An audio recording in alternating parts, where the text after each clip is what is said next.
আসসালামু আলাইকুম। আধুনিক পদার্থবিজ্ঞানের সূচনা শেষ সময় প্রস্তুতি। এইচএসসি 2024 সাল। এইচএসসি 2024 সালের শিক্ষার্থীদের জন্য। তো এই চ্যাপ্টার থেকে কিছু কিছু টপিক না জানলেই নয়, পরীক্ষার জন্য যে টপিকগুলো ইম্পর্টেন্ট, অর্থাৎ যেখান থেকে সৃজনশীলগুলো আসে, সেই টপিকগুলো নিয়ে একটু আলোচনা করব। তো সবার প্রথমে হচ্ছে আপেক্ষিক তত্ত্ব, আইনস্টাইনের আপেক্ষিক তত্ত্ব। আইনস্টাইনের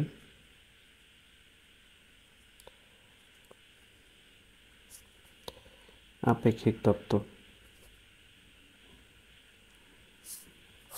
নিউটনের সূত্র অনুযায়ী আমরা জানি একটা বস্তু সরলরৈখিক পথে চলাকালে বস্তুটার ত্বরণ তৈরি হয়।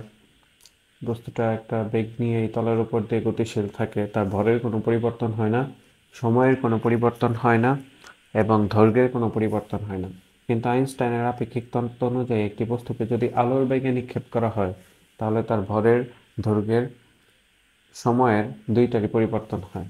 অর্থাৎ আপেক্ষিক তত্ত্ব থেকে আমরা দৈর্ঘ্য, ভর আর সময়ের যে আপেক্ষিকতা সেটা পাবো। যেমন আইনস্টাইনের তত্ত্ব অনুযায়ী কোনো বস্তুকে যদি আলোর বেগে নিক্ষেপ করা হয় তাহলে ভর বৃদ্ধি পায়। তো ভর বৃদ্ধি, এটা সূত্রটা কী হবে? m is equal to m divide root over 1 minus V square by C square. দৈর্ঘ্য সংকোচন হয়,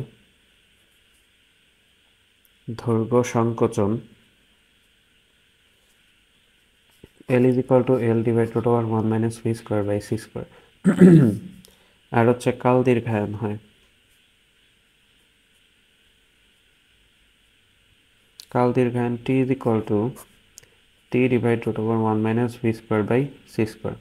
তো এই তিনটা সূত্রের ক্ষেত্রে কোথায় m হবে কোথায় m নট হবে এটা আমাদের বুঝে বুঝে বসাইতে হবে। m হচ্ছে গতিশীল ভর, গতিশীল ভর, আর m নটটা হচ্ছে স্থির অবস্থার ভর, m নটটা হচ্ছে স্থির ভর। এখানেও L আর L নট হবে। L নট হচ্ছে স্থির দৈর্ঘ্য আর L হচ্ছে গতিশীল দৈর্ঘ্য, গতিশীল দৈর্ঘ্য। এখানে একটা হবে টি নট আর একটা হবে টি। তো কোনটা পৃথিবীর সাপেক্ষে সময় আর কোনটা গতিশীল অবস্থার সময়?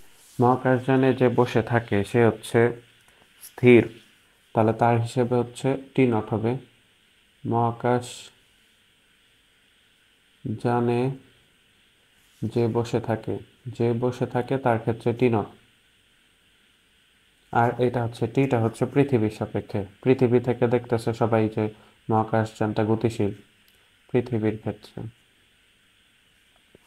এখন এম কোথায় হবে? এম নট হবে ভর বৃদ্ধি, অর্থাৎ কোনো একটা বস্তুকে যদি আলোর বেগের কাছাকাছি বেগে নিক্ষেপ করা হয় তাহলে তার ভর বৃদ্ধি হয়। আলোর বেগের কাছাকাছি বেগে নিক্ষেপ করা হলে ভর বৃদ্ধি হয়। তাহলে এম আর এম, এম নট হচ্ছে স্থির ভর, স্থির ভর তার মানে কম, গতিশীল অবস্থার ভর বেশি। তাহলে এখানে নিচে দেখা যাচ্ছে root over 1 minus V square by C square. এই মানটা হচ্ছে এক অপেক্ষা ছোট হয়ে যায়, কারণ এক থেকে একটা জিনিসকে বাদ দিচ্ছি, তাকে আবার রুট করতেছি, তাহলে নিচের অংশটুকু এক থেকে ছোট হয়। তাহলে কোনো একটা জিনিসকে এক থেকে ছোট, কোনো একটা সংখ্যাকে এক থেকে ছোট সংখ্যা দিয়ে যদি ভাগ করি তাহলে এটার অ্যান্সারটা অবশ্যই বড় আসবে। তার মানে এই এম এর মানটা বড় হবে আর এম নটটা হবে ছোট। তাহলে এম হবে এই জায়গায় আর এখানে হবে এম নট। বুঝে বুঝে বসাতে হবে যে একটা ছোট ভরকে একের থেকে ছোট সংখ্যা দিয়ে ভাগ করলে এখানে এম এর মানটা আরো বড় চলে আসে, তার মানে এটাই হচ্ছে গতিশীল ভর আর এম নটটা হচ্ছে স্থির অবস্থার ভর। এরপর দৈর্ঘ্য সংকোচন হয়, অর্থাৎ আলোর বেগে একটা বস্তুকে নিক্ষেপ করলে দৈর্ঘ্য ছোট হয়ে আসে। তাহলে এটার ক্ষেত্রে সূত্রটা কি হবে? এল নট হচ্ছে স্থির দৈর্ঘ্য আর এল হচ্ছে গতিশীল দৈর্ঘ্য। তাহলে কোথায় স্থির দৈর্ঘ্য হবে কোথায় গতিশীল দৈর্ঘ্য হবে? তো এখানে যেহেতু দৈর্ঘ্য ছোট হয়ে আসে তার মানে আমরা বলতে পারি গতিশীল দৈর্ঘ্য ছোট, তার মানে এল নটের মান বড়। তাহলে এখানে হবে এল নট আর এখানে হবে এল। কাল দীর্ঘায়ন, পৃথিবী হিসেবে সময়টা বেশি কাউন্ট হয়। যেমন তুমি আর তোমার যমজ ভাই, দুইজনের মধ্যে যদি একজন পৃথিবী থেকে থাকে আর একজন মহাকাশ যানে করে বেড়ায় আসে, তাহলে তোমার বয়স যদি, দুইজনের বয়স প্রাথমিক অবস্থায় 20 বছর ছিল, তোমার যে ভাই বেড়াইতে গেছে মহাকাশ যানে সে বেড়াইতে যায় আবার ফিরে যখন আসলো তখন তার বয়স দেখলো সে 40 বছর, কিন্তু সে পৃথিবীতে আইসা দেখছে তার পৃথিবীতে যে তার যে ভাই তার বয়স হয়ে গেছে 45 বছর। তাহলে এই যে এটা যে সময়ের পার্থক্য হইলো সময়ের আপেক্ষিকতা, আলোর বেগে কোনো একটা বস্তু গতিশীল হলে তার সময়ের পরিবর্তন হয়। তাহলে এখানে টি নটটা হচ্ছে মহাকাশযানে যে বসে থাকে সে তো স্থির, নিজের ভরটা কাউন্ট করে স্থির ভর, কিন্তু যে গতিশীল মানে পৃথিবীতে যে বসবাস করতেছে তার সাপেক্ষে মহাকাশযানটা গতিশীল। তাহলে টিটা হবে পৃথিবীর ক্ষেত্রে মানে পৃথিবীর সাপেক্ষে তো গতিশীল, আর টি নট মহাকাশযানে বসে আছে তার ক্ষেত্রে হচ্ছে টি নট। তাহলে কোনটার মান বেশি? পৃথিবীতে যেটা কাউন্ট হয় সেটা বেশি, তাহলে এখানে হবে টি আর এই জায়গায় হবে টি নট। তো এই তিনটা সূত্র ইম্পর্টেন্ট, হয় এই তিনটা সূত্র থেকে ম্যাথ আসবে, না হয় পরবর্তী অংশ থেকে ম্যাথ আসবে। তো এখানে আবার গতিশক্তির আপেক্ষিকতা আছে। গতিশক্তির আপেক্ষিকতা, গতিশক্তির আপেক্ষিকতা বলতে কি বোঝায়? ই ইজ ইকুয়াল টু, যেমন একটা বস্তুর স্থির ভর হচ্ছে এম নট, বস্তুটাকে যদি আলোর বেগের কাছাকাছি বেগে নিক্ষেপ করা হয় তাহলে তার ভর হইল তার ভর হয় ধরলাম এম। তাহলে এই দুই ভরের পার্থক্য আছে। এম নটটা হচ্ছে স্থির অবস্থার ভর, এম হচ্ছে গতিশীল অবস্থার ভর। তাহলে গতিশক্তির আপেক্ষিকতা থেকে আপেক্ষিক গতিশক্তি পাবো E is equal to M minus M not C square. অর্থাৎ গতিশীল অবস্থার ভর বের করবো, স্থির অবস্থার ভর দেওয়া থাকবে, তার সাথে সি স্কোয়ার গুণন, তাহলে আপেক্ষিক গতিশক্তি পাওয়া যাবে।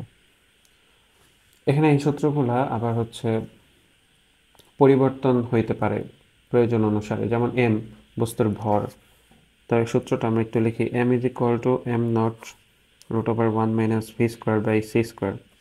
অনেক সময় ভরের পরিবর্তে ঘনত্বের কথা উল্লেখ থাকে যে ঘনত্বের কি পরিবর্তন হবে, তাহলে রো ইজ ইকুয়াল টু আমরা জানি হচ্ছে m/v, তাহলে m is equal to rho V, তাহলে রো ইন্টু ভি, আর এটা হবে হচ্ছে rho into rho nought into V nought root over 1 - v² / c²।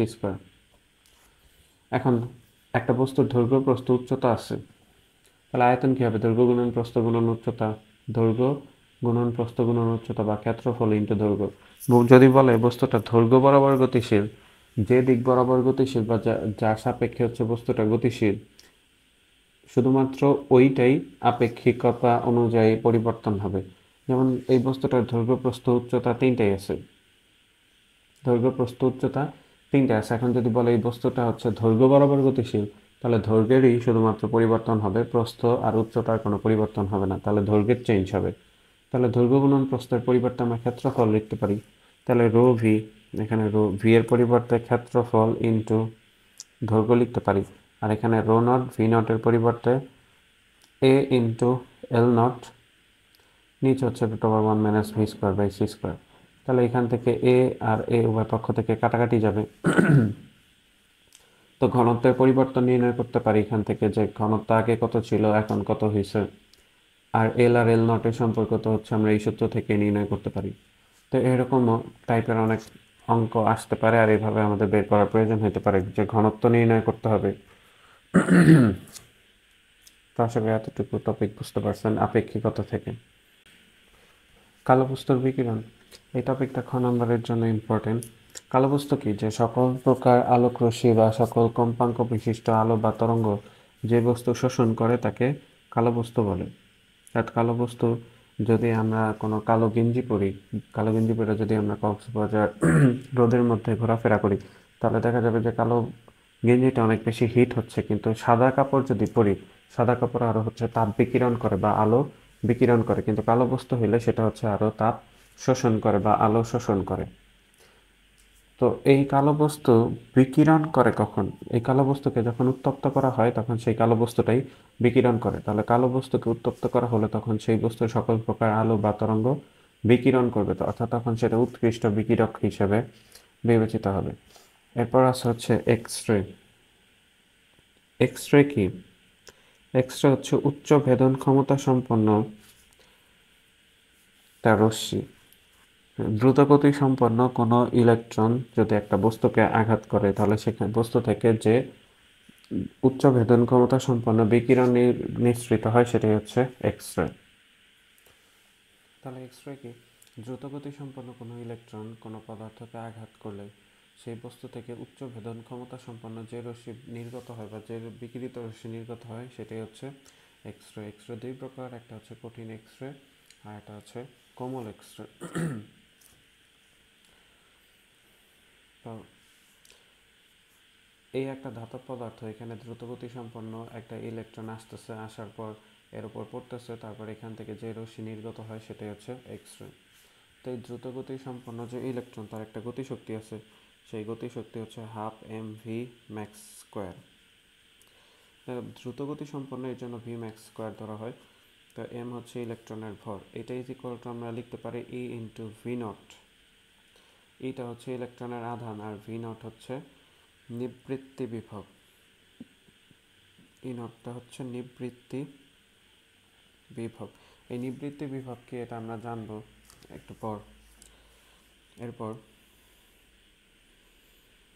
Half M V max square is equal to, তাহলে ই ইন্টু ভি নট এটা আমরা লিখতে পারি। এটা জানা থাকতে হবে। এই হাফ এম ভি ম্যাক্সের পরিবর্তে এইচ এফ ম্যাক্সও লেখা যায়, তাহলে H F max is equal to E V not.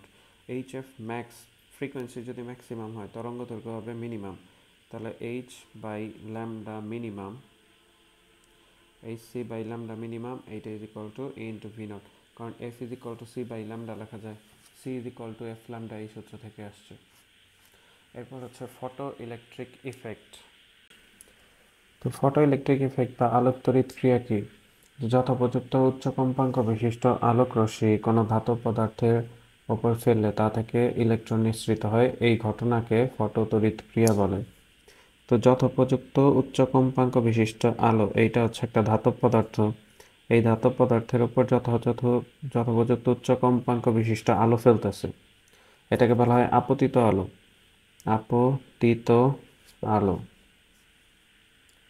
আপতিত আলো। এই আপতিত আলোর শক্তি কি হবে? শক্তি হচ্ছে E is equal to H F. আপতিত আলোর ফ্রিকোয়েন্সি হচ্ছে এই এফ, তাহলে আপতিত আলোর শক্তি হচ্ছে এইচ এফ বা এইচ সি বাই ল্যামডাও লিখতে পারি। ল্যামডাটা হচ্ছে আপতিত আলোর তরঙ্গ দৈর্ঘ্য আর সি হচ্ছে আলোর বেগ।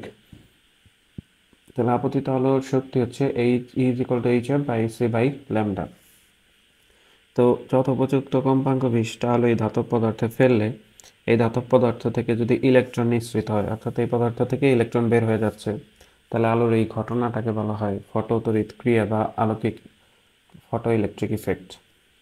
তো এই ফটো তড়িৎ ক্রিয়ার শর্ত আছে যে এই পদার্থের যে বন্ধন শক্তি, এই বন্ধন শক্তি অপেক্ষা যদি আপতিত আলো শক্তি না বেশি হয়, তাহলে এখান থেকে কোনো ইলেকট্রন নির্গত হবে না। তাহলে ইলেকট্রন নির্গত হওয়ার শর্ত হচ্ছে এই ধাতব পদার্থের বন্ধন শক্তি অপেক্ষা বেশি আলো এই পদার্থের উপর আপতিত হতে হবে। এই আপতিত হওয়ার পর যে ইলেকট্রনটা নিঃসৃত হচ্ছে, এই নিঃসৃত ইলেকট্রনটা বের হওয়ার পর, মানে এই ইলেকট্রনটাকে বলা হইতেছে ফটো ইলেকট্রন। যে ইলেকট্রন নির্গত হয় তাকে ফটো ইলেকট্রন বলে। তো এই ইলেকট্রনটা যে বের হচ্ছে, বের হওয়ার পর কিন্তু ইলেকট্রনটা একটা শক্তি প্রাপ্ত হবে। তাহলে ফটো ইলেকট্রিক ইফেক্ট, এটার জন্য যে আপতিত আলোর শক্তি E is equal to H F, এইটা ইজ ইকুয়াল টু কার কার সমান লেখা যাইতে পারে? এই ইলেকট্রনটা নির্গত হওয়ার জন্য ন্যূনতম যে পরিমাণ শক্তি এই ধাতব পদার্থের উপর আপতিত করতে হবে, অর্থাৎ আলোটা ফেলতে হবে, সেই শক্তিটাকে বলা হচ্ছে কার্যাপেক্ষক। তাহলে কার্যাপেক্ষক কি? কার্যাপেক্ষক হচ্ছে ধাতব পাত হতে ইলেকট্রন নিঃসরণের জন্য, ধাতব পাত হতে ইলেকট্রন নিঃসরণের জন্য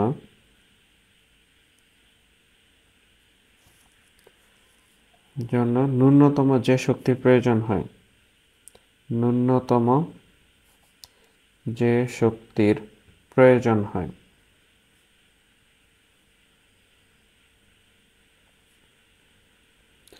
সেটা হচ্ছে কার্যাপেক্ষক। ধাতব পাত হতে ইলেকট্রন নিঃসরণের জন্য ন্যূনতম যে শক্তির প্রয়োজন হয়, একে ফাই দ্বারা প্রকাশ করা হয়, কার্যাপেক্ষক।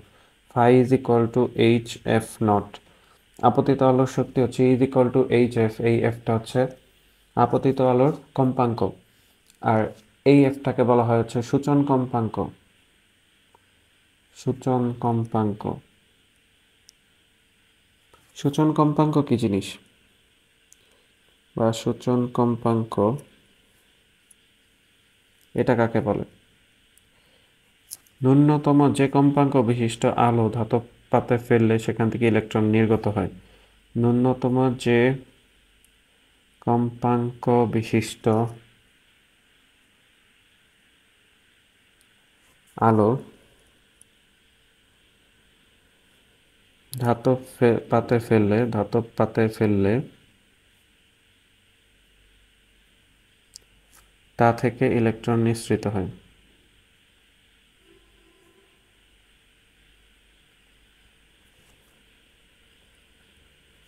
তাকে সূচন কম্পাঙ্ক বলে।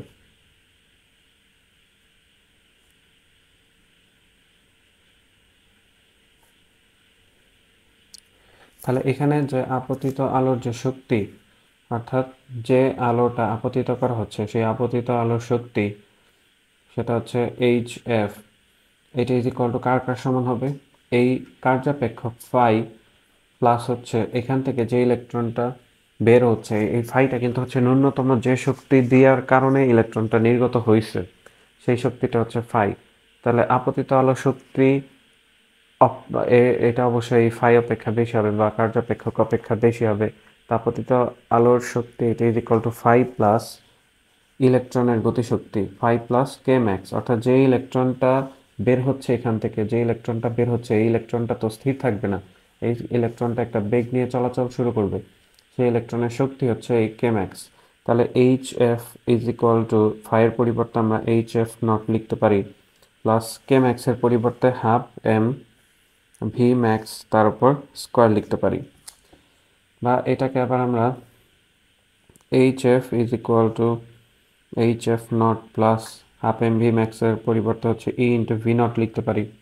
এই ই ইন্টু ভি নট এই সূত্রটা একটু আগে আমরা পড়ছি অপর ওই পাশে, যে K max is equal to half M V max square, ওইটা ইজ ইকুয়াল টু আবার E into V not half M V max square, এটা is equal to E into V not. তো আশা করি ফটো ইলেকট্রিক ইফেক্টটা বুঝতে পারছেন যে H F is equal to H F not plus E into V not. তো সূত্রটা যদি আমরা এটা আরেকবার লিখি, H F is equal to H F not plus হচ্ছে কে ম্যাক্স, এইটা হচ্ছে এইচ এফ নট, কিন্তু এটা কিন্তু কার্যাপেক্ষক। তো এইচ এফ এর পরিবর্তে H C by lambda, H C divide lambda not plus K ম্যাক্সের পরিবর্তে ইন্টু ই ভি নট লিখতে পারি, ই ইন্টু ভি নট। এই যে ফটো ইলেকট্রিক ইফেক্ট যেটা ঘটতেছে, এই ফটো ইলেকট্রিক ইফেক্টের কিছু বৈশিষ্ট্য আছে। বৈশিষ্ট্যগুলো কি কি? ফটো তড়িৎ ক্রিয়ার বৈশিষ্ট্য, যেগুলো হচ্ছে এমসিকিউ এর জন্য ইম্পর্টেন্ট। ফটো তড়িৎ ক্রিয়ার বৈশিষ্ট্য,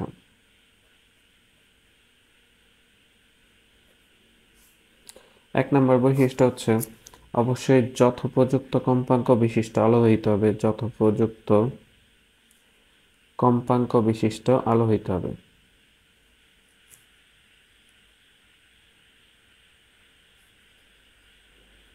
যে বন্ধন শক্তি অপেক্ষা কম কম্পাঙ্ক বিশিষ্ট আলো যদি আমরা আপতিত করি, সেই ক্ষেত্রে কিন্তু ইলেকট্রন নিঃসৃত হবে না।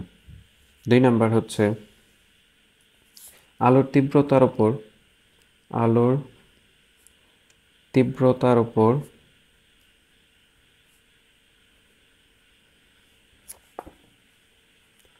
ফটো তড়িৎ ক্রিয়া ডিপেন্ড করে না, নির্ভর করে না। এটা মানে হচ্ছে যে যে ধাতব পদার্থের উপর যে আলোটা পড়তেছে, আলোর তীব্রতা অনেক বেশি। তীব্রতা বেশি বলতে মানে আলো অনেক বেশি আলো দিচ্ছে, কিন্তু তার ফ্রিকোয়েন্সি কম। আলোর ফ্রিকোয়েন্সি যদি কম হয় তাহলে এই ধাতব পদার্থ থেকে ইলেকট্রন নির্গত করতে পারবে না। অর্থাৎ যথোপযুক্ত কম্পাঙ্ক বিশিষ্ট আলো তো প্রয়োজন এই ধাতব পদার্থ থেকে ইলেকট্রনটাকে যদি আমি নির্গত করতে চাই বা বের করতে চাই, তাহলে যথোপযুক্ত কম্পাঙ্ক বিশিষ্ট আলো থাকতে হবে। আর আলোর তীব্রতার উপর ফটোতড়িৎ ক্রিয়া ডিপেন্ড করবে না, করবে হচ্ছে যথোপযুক্ত কম্পাঙ্ক বিশিষ্ট আলোর উপর। কিন্তু এটা সত্য যে আলোর তীব্রতা যদি বেশি হয় আর সেটা যদি যথোপযুক্ত কম্পাঙ্ক বিশিষ্ট হয়, তখন আলোর তীব্রতার উপর প্রবাহ ডিপেন্ড করবে। আলোর তীব্রতার উপর ফটোপ্রবাহ ডিপেন্ড করে।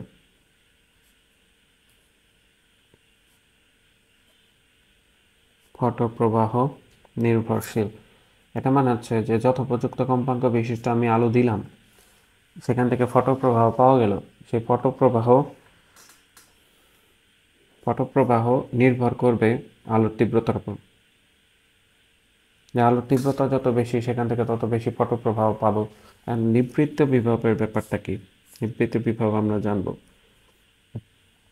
তো এখানে হচ্ছে একটা ধাতব পাত একটা সার্কিটের মতো আঁকলাম। এই প্রান্তটা হচ্ছে পজিটিভ, এই প্রান্তটা পজিটিভ, এই প্রান্তটা হচ্ছে নেগেটিভ।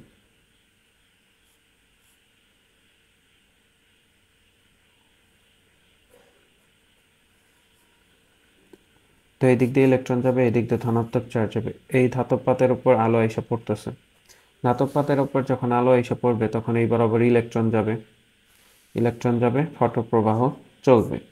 এই দিক দিয়েও কিন্তু ইলেকট্রন আসতেছে, আর এই দিক দিয়ে হচ্ছে পজিটিভ চার্জ যাচ্ছে, তাহলে এটাতে ইজিলি ফটোপ্রবাহ পাওয়া সম্ভব। কিন্তু আমি যদি ভোল্টেজ সোর্সটা চেঞ্জ করে দিই, যেমন এইখানে হচ্ছে ধাতব পদার্থটা তার মতোই থাকবে, আলো আপতিত হচ্ছে,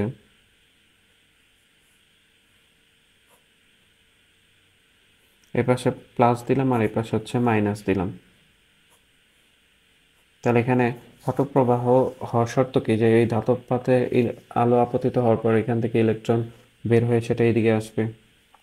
এই প্রান্তটা নেগেটিভ প্রান্ত বা নেগেটিভলি চার্জ, তাহলে এই দিক দিয়ে ইলেকট্রন আসতেছে। এখন এই দিক দিয়ে ইলেকট্রন যাচ্ছে, আবার এই দিক দিয়ে ইলেকট্রন আসতেছে। তো যদি এই সার্কিটের যে বিভব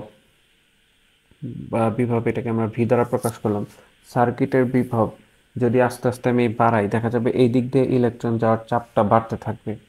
এখন এমন একটা সময় আসতে পারে যে এখান থেকে যে ইলেকট্রনগুলো নির্গত হচ্ছে এগুলো এইদিকে আসতেছে, আবার এই পাশ থেকে ইলেকট্রন এই দিকে আসতে চাচ্ছে, তখন ইলেকট্রন বিকর্ষণের কারণে এখানে হচ্ছে কোনো তড়িৎ প্রবাহ পাওয়া যাবে না। সেটা কখন আসবে? এই বিভবের মান বাড়াইতে বাড়াইতে এমন একটা সময় আসবে যে এই বরাবর ইলেকট্রন যার যে প্রবণতা, এই বরাবর ইলেকট্রন আসার প্রবণতা একই থাকবে, তখন সেই বিভবটাকে বলা হয়, অর্থাৎ যে বিভবের জন্য এখানে আর ফটোপ্রবাহ পাওয়া যাবে না সেটাই হচ্ছে নিবৃত্ত বিভব। আগে ফটোপ্রবাহ পাওয়া যাচ্ছিল, যেমন এখানে বিভবের মান যদি কম থাকে তাহলে ইলেকট্রন এই পাশ থেকে বের হয়ে সেটা এইদিকে চলে আসতেছিল। কিন্তু যদি এই বিভবের মান ধীরে ধীরে বাড়ায় দেই, তাহলে আস্তে আস্তে দেখা যাবে এই দিক থেকে ইলেকট্রন বেশি পুশ করতে থাকবে, ইলেকট্রন এই দিক থেকে এইদিকে আসবে না। তখন যে বিভবের জন্য এই ঘটনাটা ঘটতেছে, যে মন্দনক বিভবের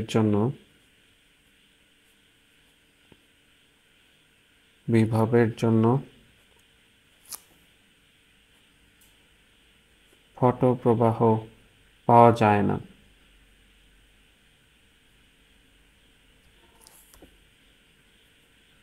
তাকে নিবৃত্ত বিভব বলে। নিবৃত্তি বিভব বলে। অর্থাৎ এমন একটা ভোল্টেজ আসবে যখন এই পাশে ইলেকট্রন যাওয়ার প্রবণতা, এই পাশে ইলেকট্রন আসার প্রবণতা একই, তখন আর এই ধাতব পথ থেকে ইলেকট্রন বের হয়ে এদিকে আসবে না, তখন সেই বিভবটাকে বলা হয় নিবৃত্তি বিভব। নিবৃত্ত বিভবের থেকে যদি এই বিভবের মান আরো বাড়াই, তখন কিন্তু আরো ইলেকট্রন এই দিকেই চলে আসবে, এই ধাতব পাত থেকে ইলেকট্রন বের হয়ে এদিকে আসবে না। তাহলে নিবৃত্ত বিভবের থেকে বেশি বিভব থাকলে সেখানে ফটোপ্রবাহ পাওয়া সম্ভব না। ভি এর মান যদি ভি নটটা দিয়ে হচ্ছে নিবৃত্তি বিভব বোঝায়, বেশি হয় তখন ফটোপ্রবাহ পাওয়া সম্ভব না।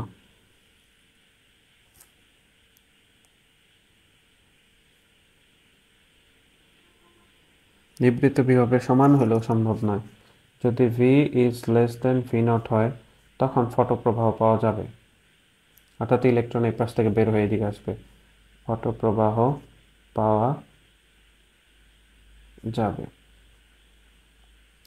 তো আশা করি এই ব্যাপারটা সবাই বুঝতে পারছেন।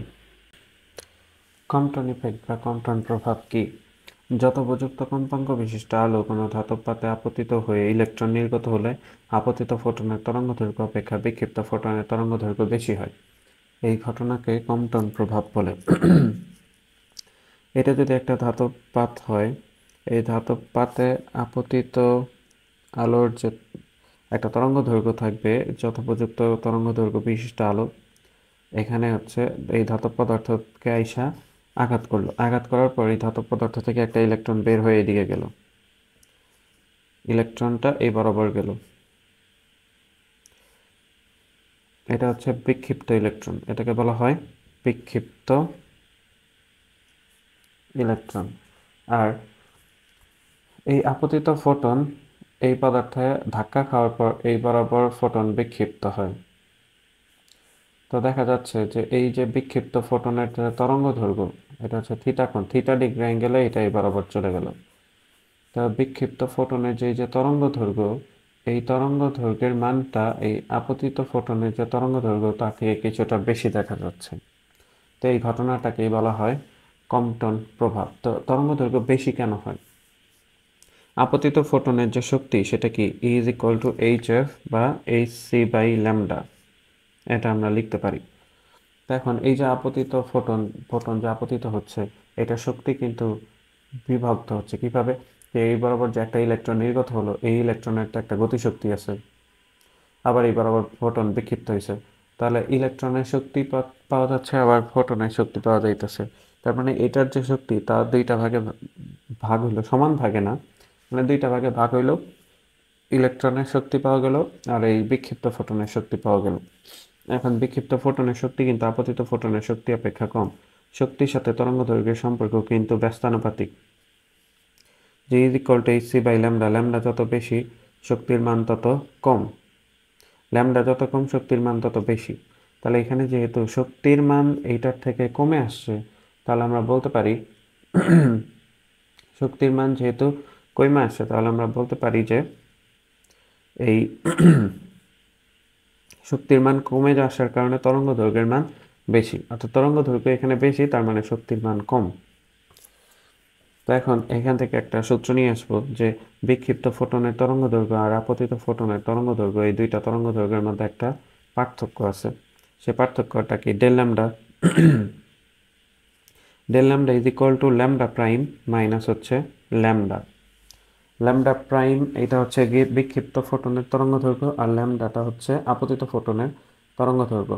তরঙ্গ দৈর্ঘ্যের সাথে আমরা যদি এর একটা সম্পর্ক নিয়ে আসি, ই ইজ ইকুয়াল টু আমরা জানি এইচ সি বাই ল্যামডা, আবার এর পরিবর্তে এম সি স্কোয়ার লেখা যায়, M C square is equal to H C by lambda, একটা সি কাটা, তাহলে M C is equal to H divide lambda লেখা যায়, বা lambda is equal to H divide M C.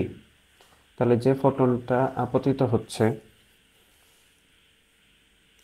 এখান থেকে তো একটা ইলেকট্রন নির্গত হচ্ছে, সেই ইলেকট্রনের ভর হচ্ছে এম বা এম নট ধরলাম, যে ইলেকট্রনটা বের হচ্ছে সেই ইলেকট্রনের ভর হচ্ছে এম নট।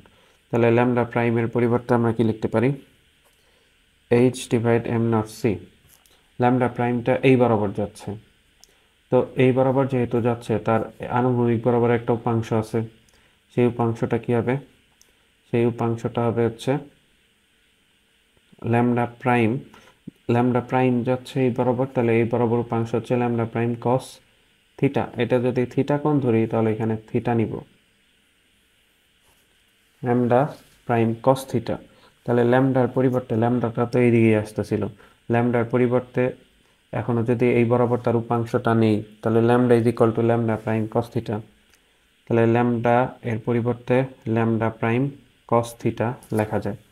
তো H divide M not C, lambda প্রাইমের পরিবর্তে H divide M not C লেখা যায়, শুধু কস থিটা থাকবে এখানে।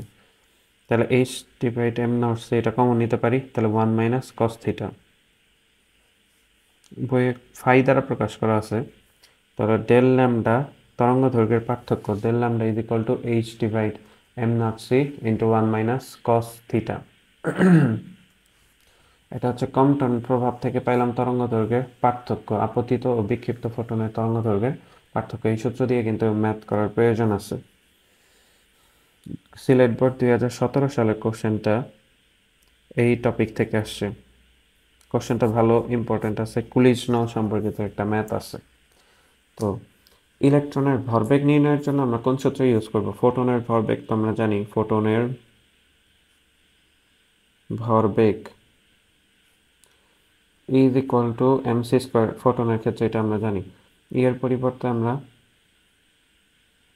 এইচ সি বাই ল্যামডা লিখতে পারি, এটা is equal to MC square, একটা সি কাটা, বা H by lambda is equal to MC, এই এমসি এর পরিবর্তে লেখা যায় ভরবেগ P, P is equal to H by lambda, এটা হচ্ছে ফোটনের ভরবেগ নির্ণয় সূত্র। তাহলে ইলেকট্রনের ভরবেগ কি হবে? ইলেকট্রনের ভরবেগ হবে E is equal to P square by two M, গতিশক্তি আর হচ্ছে ভরবেগের সম্পর্ক। তাহলে P square is equal to two M E,